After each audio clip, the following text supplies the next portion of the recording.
저는 가족 부고 소식에도 찾아가지 않습니다. 왜 그러는지 아세요?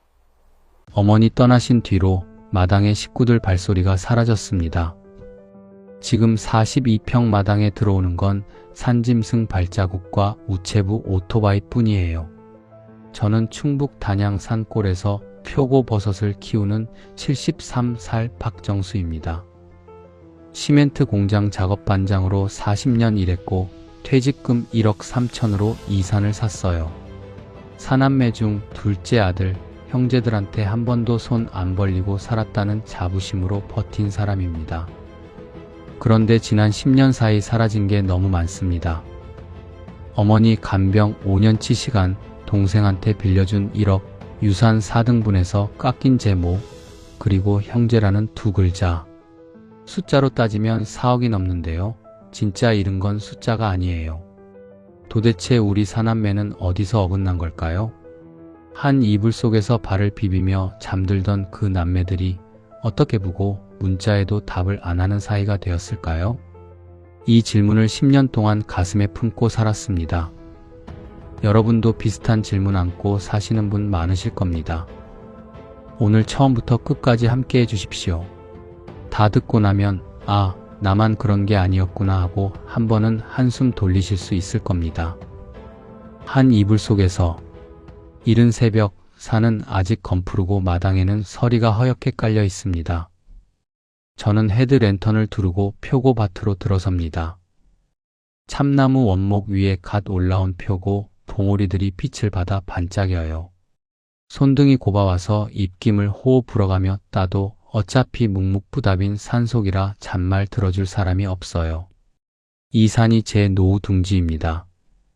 충북 단양 면 소재지에서 차로 40분 들어와야 닿는 산비탈 1000평. 40년 시멘트 공장에서 모은 퇴직금 1억 3천원을 통째로 부어 마련한 자리예요. 처음에는 형이 와서 도와주고 막내가 트럭 빌려서 원목을 실어다 주고 여동생이 김치를 한 통씩 보내주던 시절이 있었어요. 그땐 이 산도 식구가 많은 산이었습니다. 지금은 발소리가 끊긴 지 오래됐어요. 저는 1952년 단양에서 태어났습니다. 사남매 중 둘째 아들이지요. 위로 큰형 박정만, 아래로 여동생 박정희, 막내 남동생 박정훈. 그 시절 단양은 시멘트 공장 굴뚝에서 검은 연기가 펄펄 뿜어져 나오던 동네였어요. 저희 아버지가 그 공장 발파기사로 평생을 보내신 분입니다. 어둑어둑해질 무렵 돌아오시면 얼굴이 시멘트 가루로 허옇게 덮여 계셨죠. 산골 외풍이 어찌나 사납던지 사남매가 한 이불 속에 발을 모으고 자야 새벽까지 버틸 수 있었어요. 큰형이 가운데, 양옆에 저랑 여동생, 그 옆 끝자락에 막내가 누웠습니다. 새벽에 발이 시리면 형이 자기 발로 동생들 발을 덮어줬어요. 형 발은 안 시리냐고 물으면 형은 나는 큰형이라 안 시리다고 했지요. 그땐 진짜 그런 줄 알았어요. 가난했습니다. 어머니가 삶은 고구마 5알을 광주리에 담아 오시면 사남매가 둥글게 둘러앉아 한 알씩 들고 호흡 불어가며 먹었습니다. 큰형이 가장 작은 걸 집고 막내가 가장 큰 걸 집어도 누구 하나 토를 다는 사람이 없었어요. 가장 또렷한 기억 하나가 있습니다. 제가 초등학교 4학년 무렵 운동회 도시락을 싸가야 했어요. 어머니가 그날따라 흰쌀밥을 새로 지으시고 그 위에 계란 부침을 한 장 얹어주셨습니다. 사남매 중 저만 그 도시락을 가져갔거든요. 운동회에서 친구들이랑 까먹는데 갑자기 동생 정이 얼굴이 떠오르더라고요. 그래서 도시락통의 절반을 남겨서 집에 가져왔습니다. 정이가 그걸 받아서 한 숟갈 떠먹더니 입에 밥알을 문 채로 저를 쳐다보면서 그러더라고요. 오빠는 이런 거 매일 먹어? 그 말이 제 가슴팍에 박혔어요. 4학년짜리 어린 오라비가 속으로 작정을 했습니다. 내가 어른 되면 정이 입에 흰쌀밥 매일 넣어줘야지 하고요. 아버지는 술을 잘 못 드시는 분이었어요. 그런 양반이 1년에 2번 명절 즈음에는 단양시장통 막걸리 한 사발을 쭉 들이켜시곤 했습니다. 그러고 나면 사남매를 마루에 앉혀놓으시고 늘 같은 말을 반복하셨어요. 너그 사남매는 한 몸이다. 알겠냐? 아버지 어머니 없어도 지들끼리 등 비비고 살면 되는 게야. 저희는 그때마다 영문도 모르고 아버지하고 합창을 했습니다. 실제로 아버지는 저희가 다 출가시킨 뒤 진폐증으로 환갑갓 지나 돌아가셨거든요. 20살 되던 해 저는 큰형을 따라 단양 시멘트 공장 견습공으로 들어갔습니다. 처음에는 시멘트 포대를 어깨에 짊어지고 트럭에 싣는 일이었습니다. 한 포대 40kg. 저녁이 되면 어깨가 시뻘겋게 부어서 셔츠를 벗을 때마다 살갗이 같이 묻어나왔어요. 그래도 월급이 나오는 게 좋았습니다. 첫 월급 받자마자 단양시장에 내려가서 어머니 빨간 내복 한 벌, 정희 운동화 한 켤레, 막내 정훈이 학용품을 한 다발 사들고 집에 갔습니다. 어머니가 그날 밤 부엌 아궁이 앞에서 한참을 우셨다고 형이 나중에 그러더군요. 저는 그 시멘트 공장에서 결국 40년을 채웠습니다. 여러분, 한 직장에서 40년을 버티는 게 보통 일이 아닙니다. 같이 들어간 동기 17명 중에 정년까지 간 사람은 저랑 큰형, 그리고 팍씨라고 또 한 명, 딱 셋이었어요. 나머지는 다 중간에 그만뒀거나 사고로 다쳤거나 진폐로 떠났습니다. 그런데 40년 일한 그 시간보다 그 후 10년이 저를 더 깎아냈어요. 시멘트 가루보다 형제 침묵이 더 무서운 가루더라고요. 42살 되던 해 작업 반장 명패를 받았습니다. 큰형보다 1년 늦게 받은 자리였어요. 형은 인사과 쪽 사무직으로 옮겨갔고 저는 끝까지 현장에 남았지요.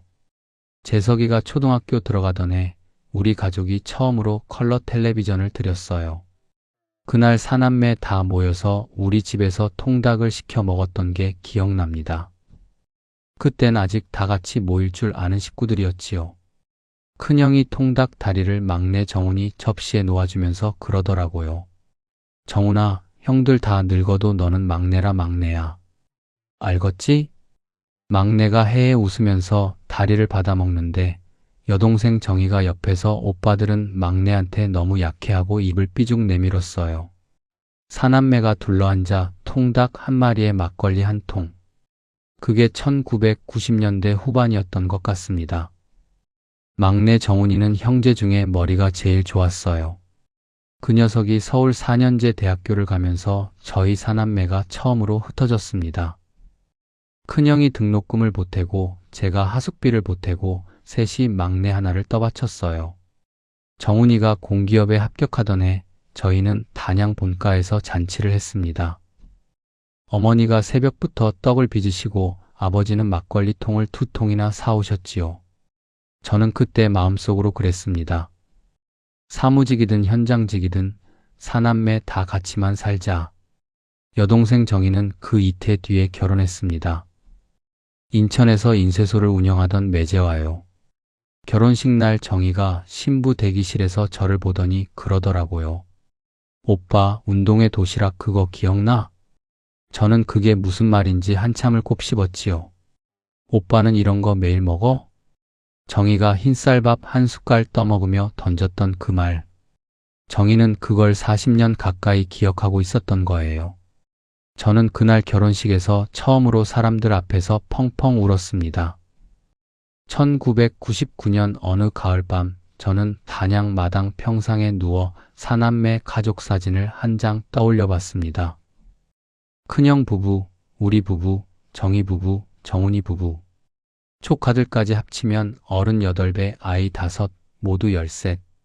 명절이면 그 13이 단양 본가 마당에 차를 4대씩 세워두고 시끌벅적했어요.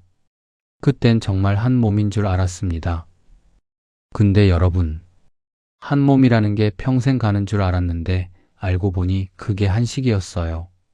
부모님 그늘 아래에서만 잠깐 한 몸일 수 있는 그런 한식이. 저는 그걸 너무 늦게 알았습니다. 환갑이 다 되어서야 알았어요. 정확히 말하자면 환갑이 지나고 어머니가 쓰러지신 그날부터 알기 시작했지요. 어머니가 쓰러지시던 밤. 전화벨이 울렸을 때 저는 마침 단양읍 단골 칼국수집에서 큰형이랑 마주 앉아 있었습니다. 환갑을 바로 코앞에 둔 시점이었지요. 2012년 늦가을 어둑어둑한 저녁 무렵이었어요. 형이 어묵 국물을 한 모금 후룩 마시면서 내 환갑은 그냥 조용히 넘기자 하고 말을 막 마쳤을 때 제 핸드폰이 부르르 떨렸습니다. 화면에 뜬 건 어머니 본가 번호가 아니었어요. 단양경찰서였습니다. 그 5글자를 본 순간 저는 칼국수 그릇을 통째로 엎을 뻔했어요. 경찰서에서 노인이 사는 자식한테 전화를 거는 이유. 사남매 머리 위에 한 가지밖에 없는 답이 떠오르지 않습니까? 저는 떨리는 손으로 통화 버튼을 눌렀습니다. 박정수 씨 되시지요? 어머님 박수님 여사 보호자십니까? 어머니가 단양읍에서 충주 방향으로 한참 떨어진 국도변을 헤매고 계셨다고 했습니다. 잠옷 차림에 슬리퍼 한 짝만 신고 계셨다는 거예요. 한밤중이 다 된 시간, 10월 말의 산골 새벽 기온은 사람을 얼릴 만큼 차가웠습니다. 지나가던 화물 트럭 기사가 도로변 가드레일 옆에서 흔들거리는 노인을 보고 차를 세웠고 트럭 기사가 어머니 이름과 주소를 묻는데도 어머니가 답을 못 하셨대요. 경찰서에서 어머니 옷안에 누벼둔 이름표를 보고 가족을 찾았다고 했지요. 저는 칼국수를 내팽개치고 큰형이랑 같이 차에 올라탔어요. 형이 운전대를 잡았고 저는 옆자리에서 핸드폰만 만지작거렸습니다. 경찰서까지 40분 거리. 그 40분 동안 형은 한마디도 안 했고 저도 한마디도 못 했습니다.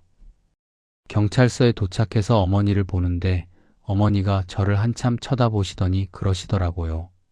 아저씨가 누구신가? 큰형이 제 옆에서 숨을 한번 깊게 들이쉬는 게 들렸습니다.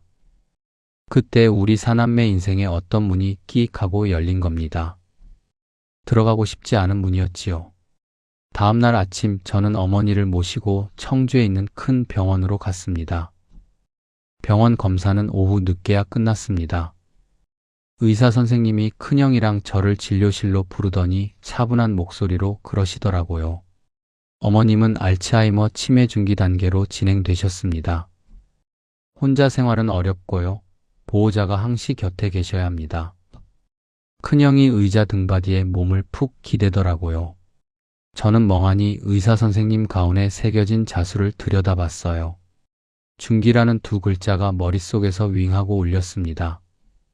여러분, 부모님 치매 진단 받아보신 분 계십니까? 그 진료실에서 의사 선생님 입에서 치매 2글자가 떨어지는 순간 자식들 사이에 평형추가 한쪽으로 우당탕 기우는 게 느껴집니다.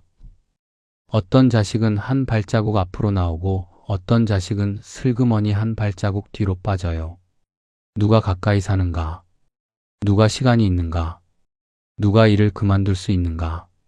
저희 사남매도 그날 저녁 청주의 어느 갈비탕 집에서 처음으로 그 셈을 시작했습니다. 먼저 입을 연 건 큰형이었어요. 엄마 어떻게 모실지 사남매가 의논을 좀 해야겠다. 큰형은 그때 청주에서 살고 있었습니다.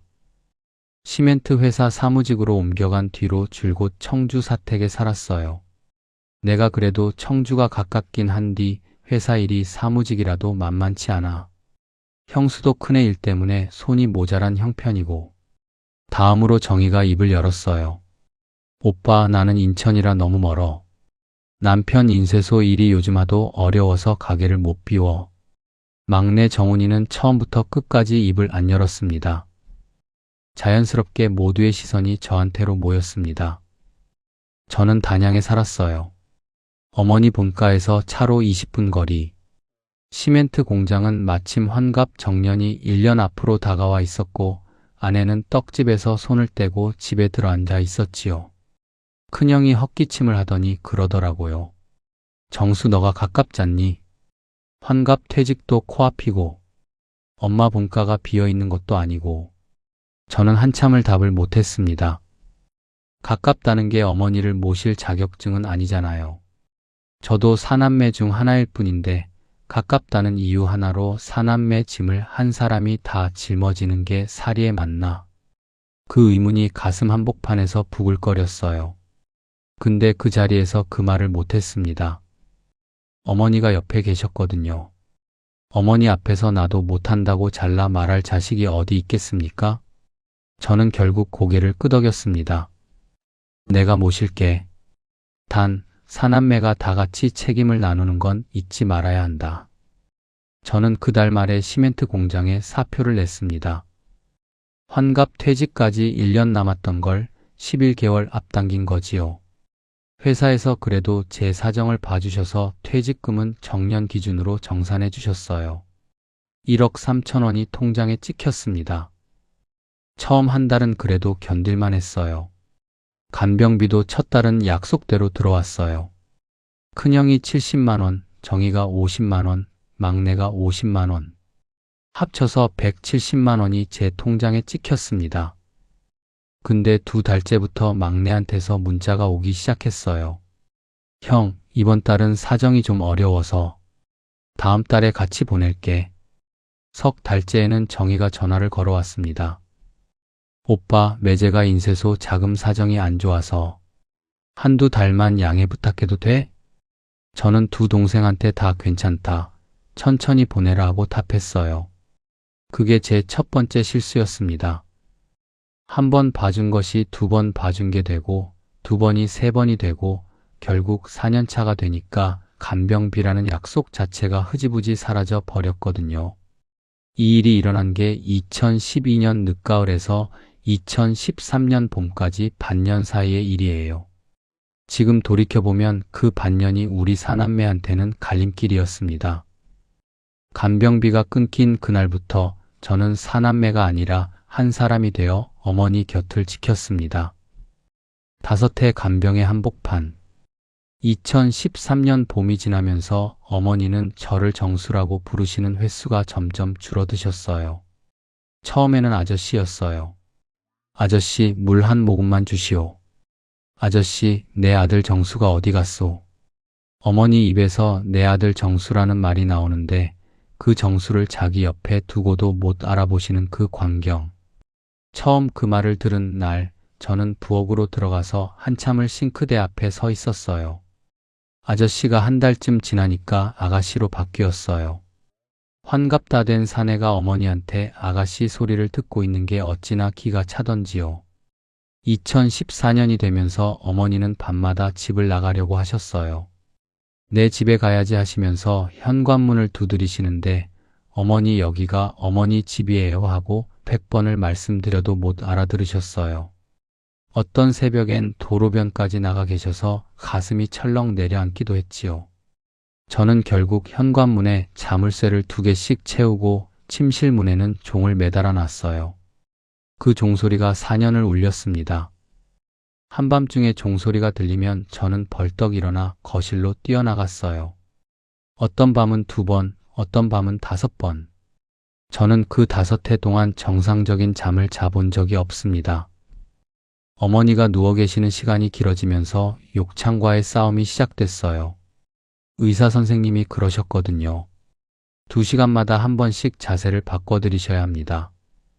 안 그러면 등이 짓물러집니다. 2시간마다요. 저는 자명종을 2시간 간격으로 맞춰놓고 잠을 잤습니다. 정확히 말하면 잠이 아니에요. 이불 속에 누워 있다가 자명종이 울리면 일어나 어머니 자세 바꿔드리고 다시 누웠다가 또 자명종이 울리면 일어나고. 사람은 그 짓을 하면 점점 사람이 아닌 게 되어갑니다. 아내도 사람이라. 한 해, 2해가 지나니까 아내 얼굴에서 웃음이 사라졌어요. 어느 저녁 아내가 부엌에서 어머니 죽을 끓이다가 식칼을 도마 위에 탕 하고 내려놓더라고요. 여보, 나 그만하고 싶어. 못하겠어. 아내가 그렇게 말하고는 부엌에 주저앉아 울었습니다. 그날 밤 우리 부부는 식탁에 마주 앉아 대화했어요. 여보, 그래도 어머니야. 알아. 알지. 아는데 사람이 너무 힘들어. 조금만 더 버텨주라.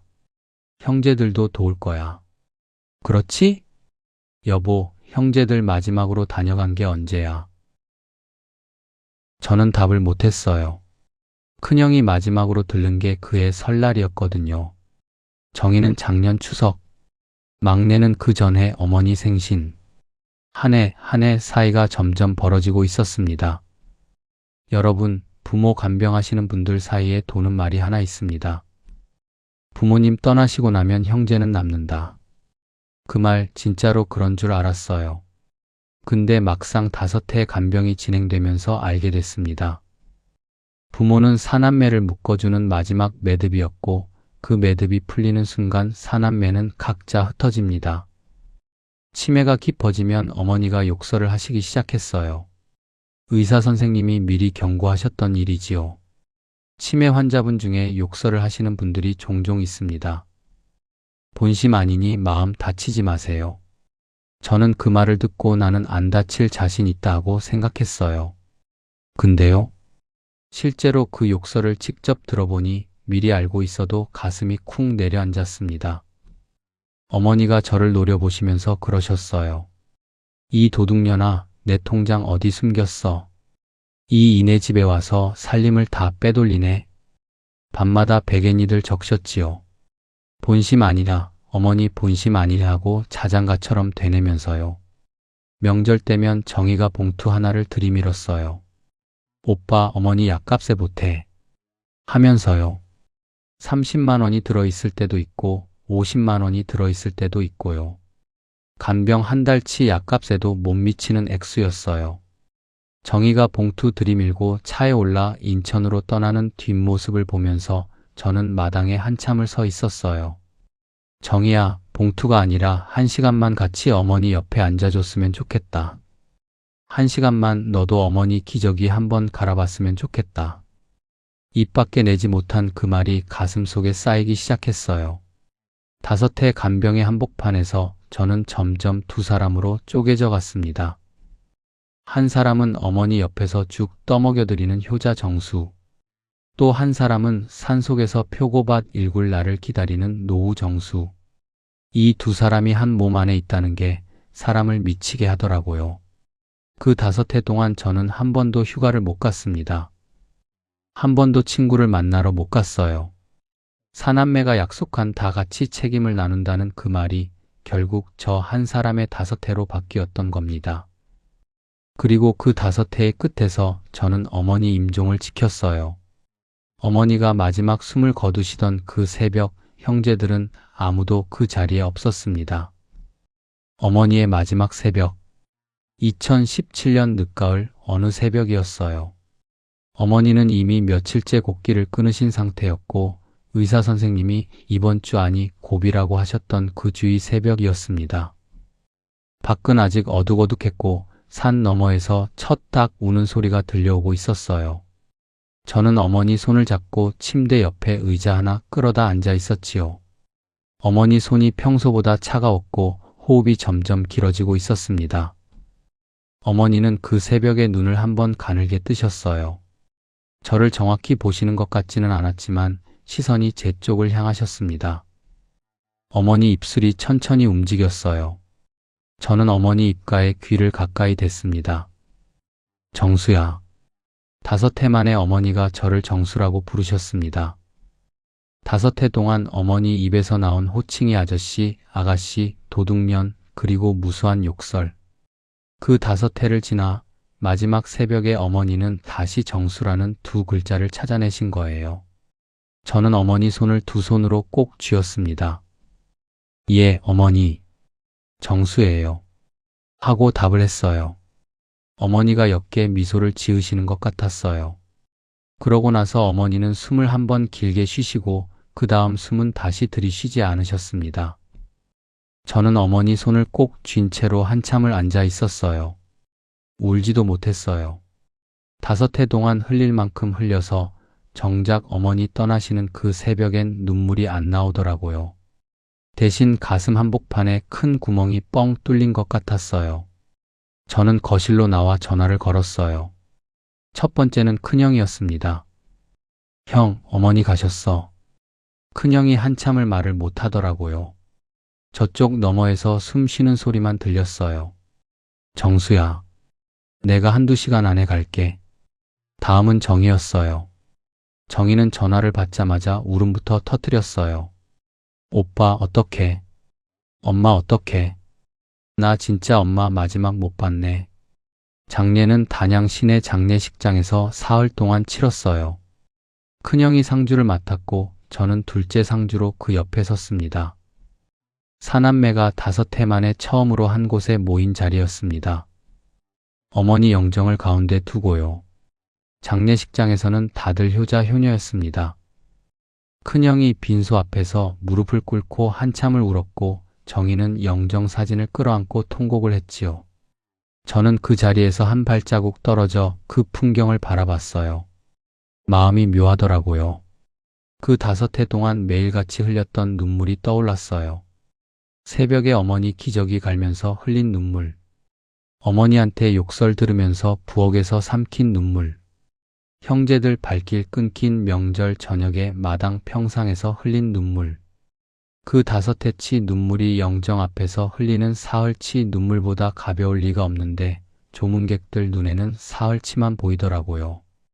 여러분, 장례식장이라는 자리가 그래요.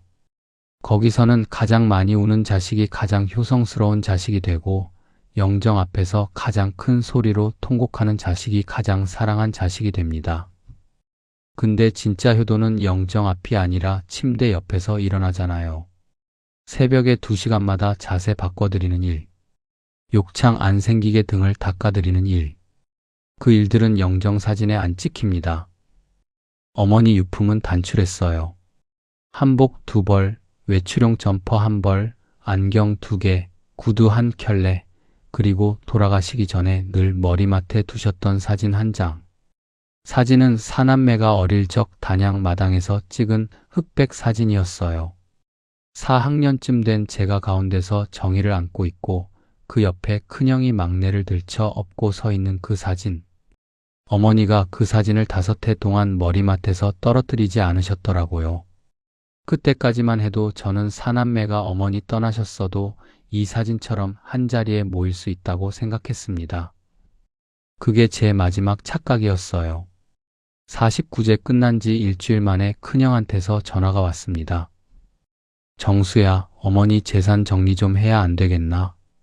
저는 그 전화를 받고 잠깐 말을 못했어요. 어머니 향내가 아직 본가에 남아있는 시점에 재산 정리라는 5글자가 큰형 입에서 나오는 게 어찌나 시리던지요. 저는 예, 형. 알겠어요 하고 답하고 끊었습니다. 전화를 끊고 마당 평상에 또 앉았어요. 부모님 살아계실 때는 사남매가 같은 방향을 보고 있었거든요. 부모님이라는 한 점을 가운데 두고 사남매가 사방에서 그 점을 보고 있었어요. 근데 부모님이 사라지면 그 점이 없어지는 거잖아요. 점이 없어지면 사방에서 그 점을 보던 사남매는 이제 서로를 보게 되지요. 그제야 사남매끼리는 평생 한 번도 정면으로 본 적이 없는 사이라는 걸 알게 되더라고요. 큰형 청주 아파트 거실에서 사남매 회의가 잡혔어요. 큰형이 노란 봉투에서 서류를 한 뭉치 꺼내 놓더라고요. 어머니 남기신 거 정리해봤다. 들어봐라. 큰형 정리에 따르면 어머니 재산은 단양 본가 한 채와 농협 정기예금 4천만 원이었어요. 단양 본가 시세는 1억 정도라고 했지요. 합쳐서 1억 4천만 원. 사남매로 나누면 한 사람당 3,500만 원이 떨어지는 셈이었습니다. 저는 그 숫자를 들으면서 속으로 셈을 했어요. 그럼 5해 간병값은 어디로 가는 거지? 큰형이 잠깐 헛기침을 하고 그러더라고요. 근데 정수야, 너가 5해 동안 어머니 본가에서 살았잖니? 월세 한 푼 안 내고 살았으니 그 부분은 좀 빼고 나누는 게 맞지 않을까? 거실 공기가 한번 출렁했어요. 월세 한 푼 안 내고 살았다는 그 한마디가 5해 간병의 무게를 한 번에 깎아내리는 단어였거든요. 저는 그 자리에서 무슨 말을 해야 할지 입이 떨어지지 않았어요. 옆에서 정희가 큰형 말을 거들기 시작했어요. 오빠 말도 일리는 있어. 나도 매달 봉투는 보냈잖아. 막내까지 고개를 끄덕였습니다. 저는 거실 가운데에서 한 사람이 되어 있었어요. 사남매가 아니라 한 사람. 그 한 사람한테 삼남매가 5해의 무게를 월세 한 푼 안 낸 세월로 환산해 들이밀고 있었지요. 4등분이라는 이름. 거실 안 공기가 무거웠어요. 저는 손이 떨려서 무릎 위에 두 손을 모았어요. 한 번 숨을 깊게 들이쉬고 입을 열었습니다. 형, 5회야. 5회. 큰형이 저를 봤어요. 내가 새벽 2시에 어머니 찾아 골목 뛰어다닌 게 몇 번인 줄 알아? 어머니 욕창 안 생기게 2시간마다 자세 바꿔드린 게 몇천 번인 줄 알아? 어머니가 나 도둑년이라고 하실 때, 그 손에 머리채 잡혔을 때, 그래도 그 손 안 놓고 어머니 모신 게 5회야. 거실에 침묵이 길게 깔렸어요. 근데 그게 월세를 안 낸 거라고? 그럼 형이 한 달만 해봐. 단 한 달만. 정희가 옆에서 작은 소리로 오빠 그런 뜻이 아니라 하고 말을 시작했지만 저는 그 말을 끊었습니다.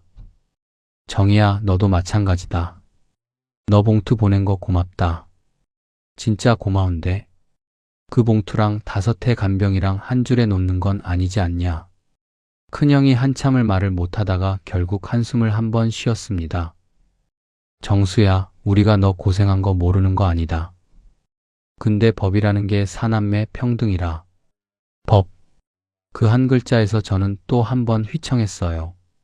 법대로 4등분이라는 말은 5회의 무게를 법 앞에서 4분의 1로 깎아내리겠다는 선언이었거든요.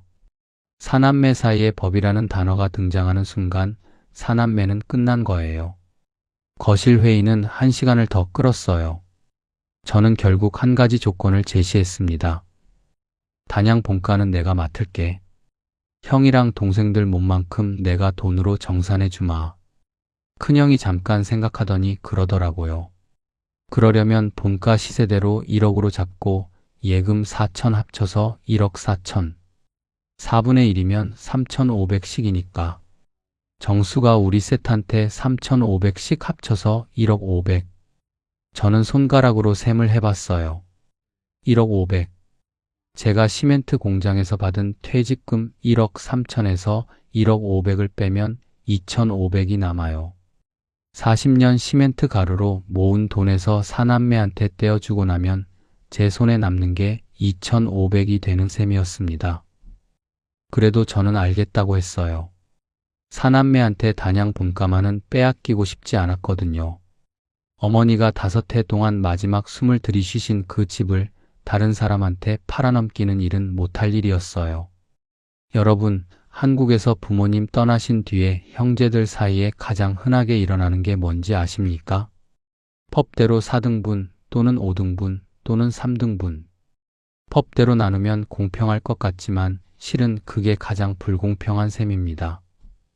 간병 5회 한 자식과 한 해 2번 내려와 봉투 들이밀고 간 자식이 법 앞에서는 똑같은 4분의 1이거든요.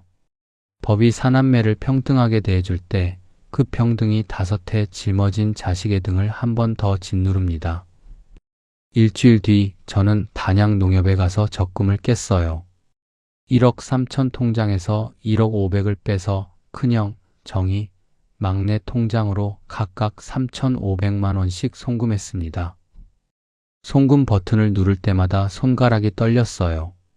한 번 누를 때마다 5회 한 토막씩이 통장에서 빠져나가는 기분이었지요.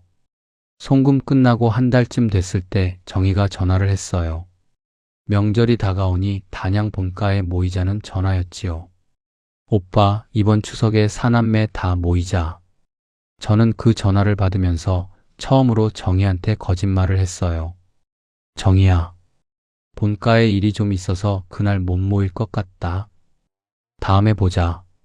전화를 끊고 거실 의자에 앉아 한참을 멍하니 있었어요. 거실 회의 때 큰형 셈을 거들었던 정희 목소리가 한 달이 지나도 가시질 않더라고요. 오빠 말도 일리는 있어. 정희가 던졌던 그 한마디. 저는 그 한마디 앞에서 마음의 문 한 칸을 닫았습니다. 2018년 봄, 저는 미뤄두었던 표고밭을 본격적으로 시작했어요. 산비탈 1000평의 참나무 원목을 들여놓고 종균을 받고 비가림 시설을 설치했지요. 혼자 했어요. 한 사람을 부를까 하다가 그냥 혼자 했습니다. 사람을 안 보는 시간이 그때 저한테는 약이었거든요. 아내가 그러더라고요. 여보, 요즘 표정이 좀 풀렸네. 저는 웃으면서 산에 가면 사남매 생각이 안 나거든 하고 답했어요. 아내가 그 답을 듣고 한참을 말을 못했지요. 그러더니 부엌에서 식탁으로 김치 한 보시기를 가지고 오면서 그러더라고요. 여보, 형제는 안 보고 살아도 돼. 산이랑 같이 살자. 저는 그 말을 듣고 코끝이 시큰했어요. 사남매에 대한 미련을 그날 저녁 식탁에서 한번 내려놓은 것 같습니다. 근데 표고밭을 시작하고 2해가 지났을 때 정희한테서 전화가 왔어요. 이 전화가 우리 사남매 사이를 한 번 더 깎아내리는 전화였습니다. 사라진 1억. 2020년 봄. 정희가 단양 본가로 직접 찾아왔습니다. 한낮 햇볕이 마당에 가득 내려앉은 날이었어요. 정희가 매제도 안 데리고 혼자 차를 몰고 왔더라고요. 얼굴이 헬쑥했고 화장도 안 하고 왔지요. 저는 정희 얼굴을 보자마자 일이 잘못됐다는 걸 알아챘습니다. 정희는 마루에 앉자마자 입을 열었어요. 오빠, 매제 인쇄소 부도가 났어. 거래처 사장이 수금을 안 해주고 잠적해버렸어. 이번 주 안에 어음 결제 못하면 진짜 길바닥이야. 얼마면 되겠냐? 오빠, 1억만. 1억만 빌려주면 어음 맞고 다시 일어설 수 있어. 1억. 그 한 글자에 저는 한번 숨이 막혔습니다. 표고밭 운영자금으로 묶어둔 게 1억하고도 1,000이 조금 더 됐어요. 이 1억을 빼면 표고밭 비가림 시설 보수비랑 종균 추가 구입비가 빠듯해지는 셈이었지요. 저는 한참을 말을 못했어요. 정희가 그때 마루에 무릎을 꿇었어요. 환갑이 다 된 여동생이 친오빠 앞에서 무릎을 꿇은 거예요. 오빠, 평생에 한 번 부탁이야. 매제 살려줘. 저는 정희를 일으켜 세우려고 했지만 정희가 안 일어났어요. 저는 그 자리에서 결국 알겠다고 했습니다. 정희야, 일어나라. 1억 보낼게. 근데 정희야, 형편 펴면 갚아야 한다. 알지? 당연하지, 오빠. 당연히 갚지. 차용증 써줄까? 차용증은 됐다. 우리 사이에 무슨 차용증이냐? 이 한마디. 우리 사이에 무슨 차용증이냐? 이 7글자가 제 10년을 헝클어뜨릴 줄 그땐 몰랐어요. 저는 그날 저녁 농협 인터넷 뱅킹으로 정희 통장에 1억을 송금했습니다.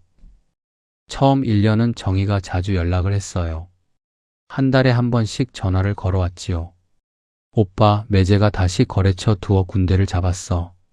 좀 풀리고 있어. 오빠, 이번에 큰 건 하나 받았어. 형편 풀리면 조금씩이라도 갚을게. 저는 정희한테 늘 같은 답을 했어요. 정희야, 천천히 해라. 너희 자리 잡는 게 우선이다. 저는 진심이었습니다. 사실 마음 한구석에 정희가 천천히라도 갚아주겠지 하는 기대가 있었어요. 그 기대가 2번째 실수의 씨앗이었습니다. 2년째가 되면서 정희 연락이 뜸해지기 시작했어요. 한 달에 한 번이 2달에 한 번이 되고 2달이 3달이 되고요. 명절에도 안 내려왔어요. 정희가 단양 본가에 발을 딛지 않았습니다. 여러분, 형제 사이에 돈이 오고 가면 어떤 일이 일어나는지 아십니까? 빌려준 쪽은 처음엔 기다립니다. 그 다음엔 궁금해집니다. 그 다음엔 서운해집니다. 그 다음엔 화가 납니다. 그 모든 단계를 빌린 쪽한테 한 번도 입 밖에 내지 못한 채로 혼자서 거쳐요. 근데요, 빌린 쪽은 그 사이에 또 다른 길을 갑니다. 부담스러움이 회피로, 회피가 거리두기로, 거리두기가 결국 그게 빌린 돈이었냐는 한마디로 굳어요. 2024년 봄, 저한테 큰일이 생겼어요. 외아들 재석이가 늦둥이로 본 손자가 그해 대학에 합격을 했거든요.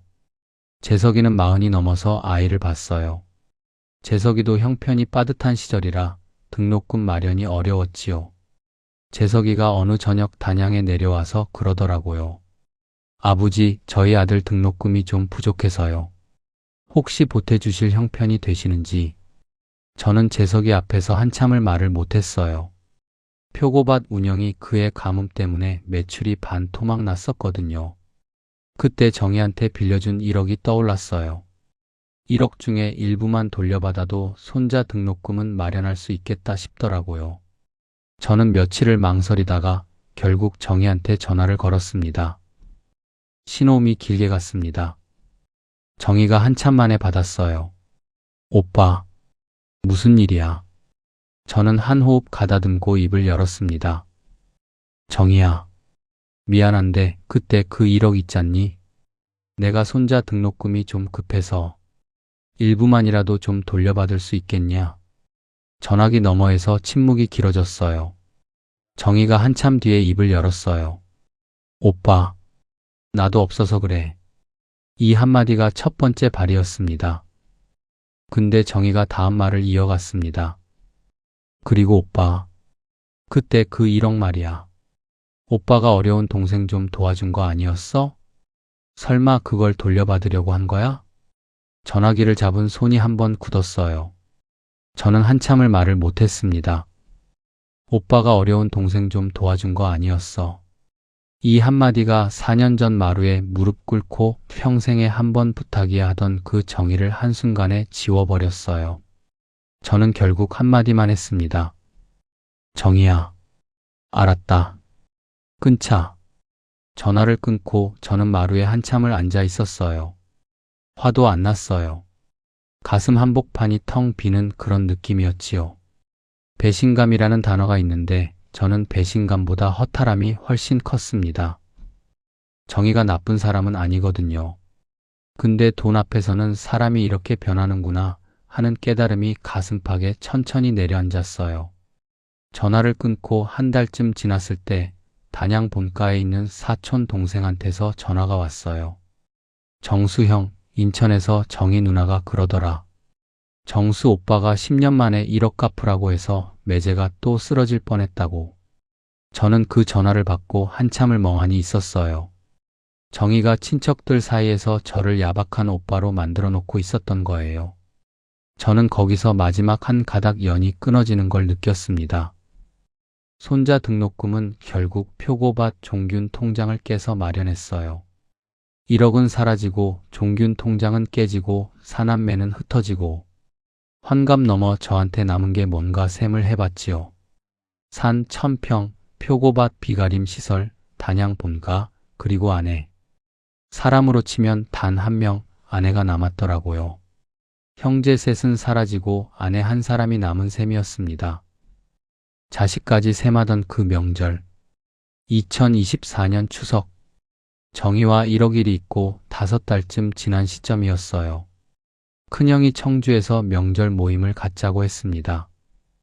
저는 한참을 망설이다가 큰형 부부 둘만 모인다는 말을 듣고 가기로 했어요. 저는 그날 단양에서 청주까지 차를 몰고 가면서 사실 마음속에 이번엔 좀 풀리려나 하는 기대가 있었어요. 큰형이 어머니 49제 끝나고 거실 회의 이후로 사이가 어색했지만 그래도 큰형은 큰형이니까요. 큰형 청주 아파트는 어머니 49제 끝나고 처음 가보는 자리였어요.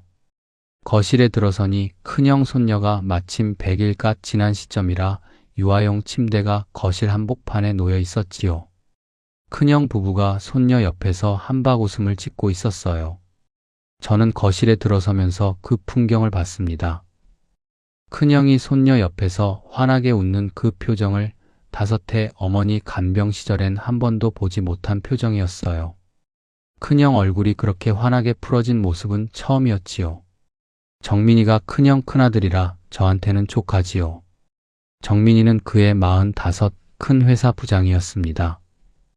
정민이가 자기 핸드폰을 꺼내 사진을 보여주더라고요.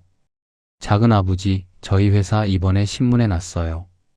이번에 큰 사업 따낸 거 제가 책임자였거든요.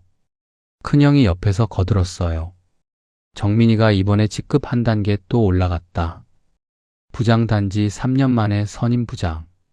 저는 정민이한테 잘했다, 정민아. 큰아버지가 자랑스럽다고 한마디 해줬어요. 근데 큰형이 거기서 멈추지 않았습니다. 정민이가 그래도 일찍 정신을 차려서 다행이야. 어릴 때부터 한 길을 갔으니까. 저는 그 한마디를 듣고 잠깐 어색하게 웃었어요. 어릴 때부터 한 길을 갔으니까. 이 한마디가 분위기상 다음 한마디를 부르는 것 같았거든요. 그 다음 한마디가 곧장 따라왔습니다. 그러게 말이야. 우리 재석이는 언제 정신 차리려나. 벌써 40인데. 밥상 위 공기가 한번 멈췄어요. 저는 큰형 얼굴을 봤습니다. 큰형은 무심코 던진 거였어요. 큰형은 그 한마디가 동생 가슴팍에 어떻게 꽂히는지 몰랐어요. 근데 저한테는요. 저한테는 그 한마디가 5해 간병의 무게보다 1억 떼인 일보다 더 깊게 박혔습니다. 재석이는 우리 외아들이에요. 사남매 안에서 저는 외아들 하나 둔 부모지요. 큰형은 큰아들 정민이가 부장이고 작은아들도 회사를 다니고 있어요. 정희는 딸 둘이 다 결혼해서 손주를 봤고요. 막내도 아들 둘이 다 사회 자리 잡았지요. 우리 재석이만 40이 넘어서도 늦둥이 손자 등록금을 친정아버지한테 보탬받는 형편이었습니다. 재석이는 사실 평생 성실한 아들이었어요. 시멘트 공장 작업반장 아버지를 둔 외아들로 한 번도 부모 속을 썩인 적이 없었지요. 직급이 부장 못됐고 회사가 신문에 안 났고 아파트 한 채를 강남에 못 샀을 뿐이지요. 근데 사남매 안에서 자식 셈을 시작하면 재석이는 자꾸 한쪽 끝으로 밀려가요. 큰형이 그날 던진 한마디는 재석이를 그 끝자리로 밀어넣는 한마디였어요. 저는 그 밥상에서 한마디도 안 했어요. 아내가 옆에서 제 손등을 한번 두드렸지요. 여보, 식기 전에 드세요 하면서요. 저는 갈비찜을 한 점 입에 넣었지만 맛이 안 났어요. 저녁이 끝나갈 무렵에 저는 핸드폰을 한번 들여다보는 신용을 하면서 그러더라고요. 형, 표고밭에 일이 좀 있어서 일찍 일어나야 할 것 같다. 큰형이 그래. 멀리서 와줘서 고맙다 하고 손을 흔들었어요. 저는 차 운전석에 앉아 한참을 시동을 안 걸었어요. 조수석에서 아내가 제 손을 잡아주더라고요. 여보, 큰아주버니 한마디 마음에 두지 마요. 그게 한마디로 끝날 일이 아니야, 여보. 운전대를 잡은 손이 2번 떨렸어요. 큰형 거실에서는 안 보였던 눈물이 캄캄한 국도에서 핸들 너머로 떨어졌습니다. 여러분, 형제 사이에서 가장 깊이 박히는 한마디가 뭔지 아십니까? 우리 자식은 잘 됐는데 너희 자식은 왜 그러냐? 이 한마디가 가장 깊게 박혀요. 부모한테 자식은 자기 분신이거든요. 형제가 그 가장 아픈 자리를 건드리면 그건 비수가 되어 평생 안 빠집니다. 다른 사람 한마디는 흘릴 수 있어도 피나는 형제가 내 자식을 깎아내리면 그건 뼛속까지 들어오거든요. 2025년 10월 큰형 부고가 왔어요. 큰형이 청주 자택에서 새벽에 심근경색으로 갑작스럽게 떠나셨다고 했지요. 정민이한테서 직접 전화가 왔어요. 작은아버지, 저희 아버지 가셨어요. 저는 그 전화를 받고 한참을 멍하니 있었어요. 큰형이 75이었지요. 저는 정민이한테 알았다, 정민아. 작은아버지가 곧 가마하고 끊었습니다. 근데 그 곧 가마가 결국 안 갔어요. 해가 넘어갈 무렵 저는 결국 마음을 정했어요. 산을 내려가지 않기로요. 큰형 마지막 가는 길에 청주 장례식장에 발을 딛지 않기로 결정했습니다. 정민이한테 작은아버지가 몸이 안 좋아서 못 간다. 부의금만 보내마 하고 문자를 보냈어요. 저는 그날 밤 보일러실에서 화목 보일러에 장작을 한 알음 쑤셔 넣고 그 앞에 쪼그려 앉아 있었습니다. 보일러 안에서 장작이 타닥타닥 타는 소리가 들렸어요.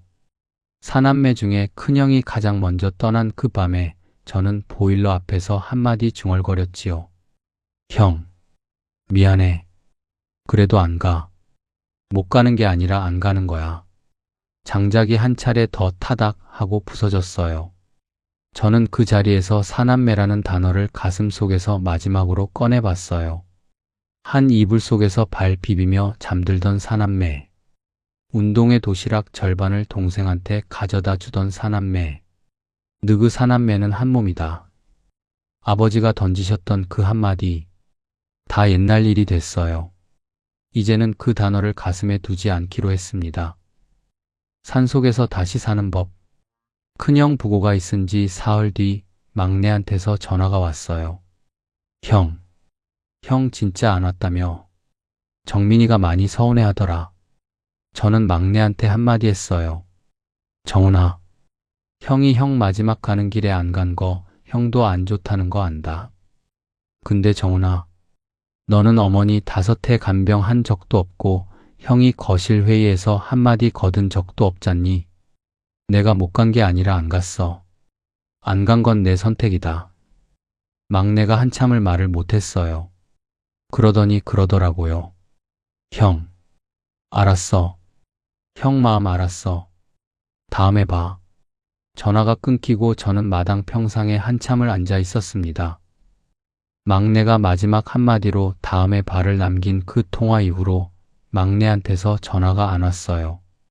저도 안 걸었지요. 이제 저는 사남매에서 한 사람이 됐습니다. 큰형 떠나신 뒤로 한 해가 지났어요. 저는 그 한 해 동안 거의 산속에서 살았습니다. 새벽에 표고밭에 올라가서 밤늦게 단양 본가로 내려오는 일과를 한 해 동안 빠뜨리지 않았어요.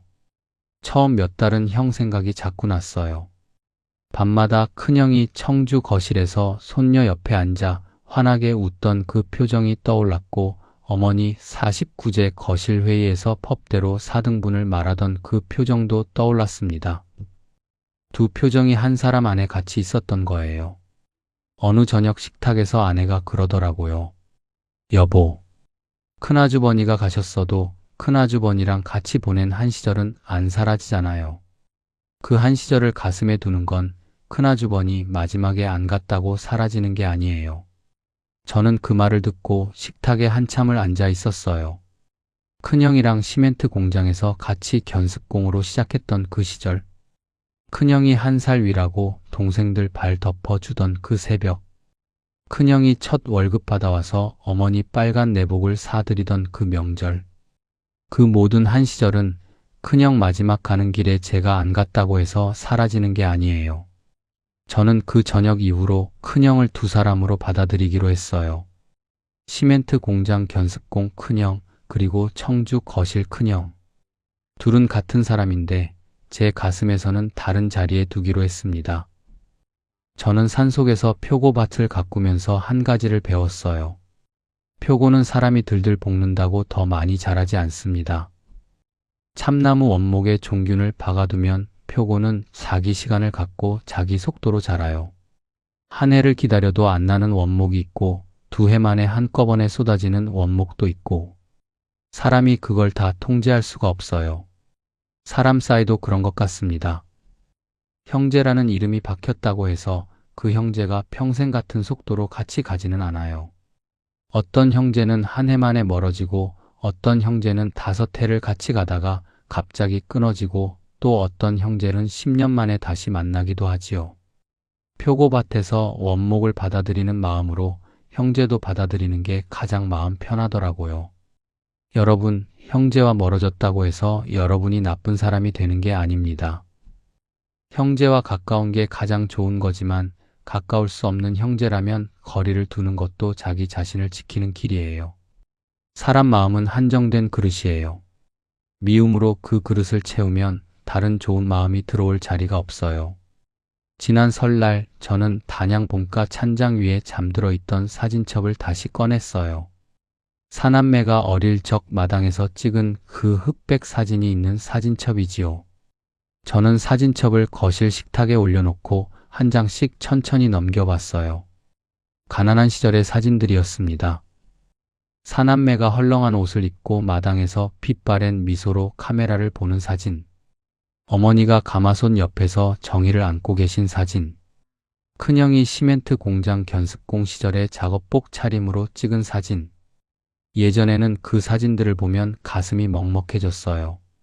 그때는 다 같이 한 몸이었는데 지금은 왜 이래 하는 마음이에요. 근데 이번엔 달랐습니다. 그때 우리는 분명히 한 몸이었어. 지금 멀어졌다고 그 한 몸이 사라지는 게 아니야. 이 마음이 들었어요. 한 시절은 한 시절대로 가슴에 두면 되는 거예요. 한 시절이 있었다는 사실은 시간이 지나도 사라지지 않거든요. 저는 사진첩을 덮으면서 마음 한구석이 가벼워지는 걸 느꼈습니다. 표고밭이 자리를 잡으면서 산속에 사람이 1명, 2명 들어오기 시작했어요. 종균 작업 도와주는 단양 토박이 황씨 어른, 비가림 시설 손봐주는 충주 출신 김 사장, 표고 직거래로 인연 맺은 서울 손님 부부. 이 사람들이 한 해 한 해 산속을 드나들면서 저한테는 새로운 이름들이 가슴에 들어왔습니다. 피로 묶인 쌓이는 아니지요. 근데 한 해 한 해 같이 일하면서 쌓이는 정이라는 게 있더라고요. 황씨 어른이 새벽에 종균을 같이 박으면서 정수형, 점심에는 내 집사람 청국장 한 그릇 같이 먹읍시다 하고 던지는 그 한마디. 이 한마디들이 사남매 한마디들이 빠진 자리를 한 칸씩 채워줍니다. 재석이는 그 사이에 늦둥이 손자가 대학교 2학년이 됐어요. 재석이가 한 달에 한 번씩 단양에 내려와요. 손자도 가끔 같이 옵니다. 손자가 단양 본가 마당에 들어오면서 할아버지 표고 따러 가요 하고 외치는 그 모습이 사남매 시절 사진첩만큼이나 따뜻해요. 손자가 단양 마당에 들어와서 마루에 걸터 앉으면 저는 늘 같은 한마디를 합니다. 이 평상이 할아버지 어릴 적에 사남매가 모여 수박 쪼개 먹던 그 평상이다. 손자가 눈을 동그랗게 뜨고 묻지요. 할아버지, 사남매가 누구누구예요? 저는 사남매 이름을 한 명씩 불러줘요. 큰형 정만, 나 정수, 여동생 정희, 막내 정훈. 이 내 이름이 손자한테 한 시절의 이름으로 남으면 그게 사남매가 가장 잘 살아남는 길이에요. 여러분, 사남매가 멀어진 뒤로 12년이 지났습니다. 73이 된 지금 저는 단양 산속 표고밭에서 혼자 살고 있어요. 큰형은 떠났고 정희도 막내도 안 봅니다. 근데 외롭지 않아요. 산이 있고 표고밭이 있고 아내가 있고 재석이와 손자가 있어요. 사남매 자리는 비워둔 대로 두고 다른 자리가 한 칸씩 채워졌습니다. 저는 한 가지를 깨달았어요. 형제는 어릴 적엔 운명 공동체였고 어른이 된 뒤엔 이해 관계자가 됩니다. 부모 그늘이 사라지면 사남매는 사사람으로 흩어져요. 그게 잘못된 게 아니에요. 한 몸이라는 단어는 부모 그늘 아래에서만 가능했던 단어였고 그 단어가 사라진 자리에 사람들은 각자 자기 길을 갑니다. 사남매와 멀어진 일을 저는 더 이상 미워하지 않기로 했어요. 미워하는 데 쓰는 마음이 결국 제 몸을 갉아먹거든요. 환갑 넘어 73세, 미움으로 통장을 채우는 건 어리석은 일이에요. 저는 이제 사남매를 한 시절로 가슴에 두고 오늘 하루를 잘 사는데 마음을 씁니다. 여러분, 혹시 멀어진 형제가 가슴에 걸리시는 분 계십니까? 명절 다가오면 전화기를 들었다 놨다 하시는 분. 만나면 어색하고 안 만나면 서운한 그 사이에서 마음이 무거우신 분. 그런 분들께 한마디 드리고 싶어요. 멀어져도 괜찮습니다. 연락 안 해도 괜찮아요. 거리를 두는 것도 사람을 지키는 길이에요. 오늘 이야기가 가슴에 닿으셨다면 댓글 한 줄 남겨주십시오. 저도 멀어진 형제가 있어요. 한마디라도 좋고 오늘 위로받았습니다. 한마디라도 좋습니다. 구독과 좋아요도 부탁드려요. 여러분, 오늘 하루도 산속의 저처럼 무사히 한 매듭을 풀어가시기를. 감사합니다.